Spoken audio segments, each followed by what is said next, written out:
মুনা স্যান Fernando valley চ্যাপ্টারের আয়োজনে কুরআন তাফসির মাহফিল অনুষ্ঠিত। গত 10 অক্টোবর শুক্রবার ক্যালিফোর্নিয়ার ইমাম বুখারী মসজিদে মুনা স্যান ফার্নান্ডো ভ্যালি চ্যাপ্টার একটি সফল তাফসির মাহফিলের আয়োজন করেছে। তাফসির মাহফিলে প্রধান অতিথি হিসেবে উপস্থিত ছিলেন শায়েখ আব্দুল হাই মোহাম্মদ সাইফুল্লাহ। তিনি কুরআন তিলাওয়াতের মাধ্যমে তার বক্তব্য শুরু করেন। আল্লাহর প্রতি কৃতজ্ঞতা প্রকাশ করে তিনি বলেন, এ ধরনের গুরুত্বপূর্ণ ধর্মীয় আয়োজনে অংশগ্রহণ করতে পেরে তিনি আনন্দিত। এরপর তিনি কুরআনের 13টি আয়াত নিয়ে তার বিস্তর আলোচনা রাখেন।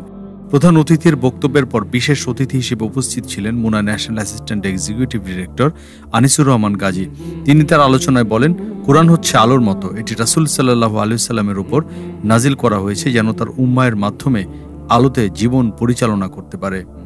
তিনি কুরআনের গুরুত্ব এবং এর আলোচনার মাধ্যমে মুসলিম উম্মাহর আধ্যাত্মিক উন্নতির উপর বিশেষভাবে গুরুত্ব আরোপ করেন।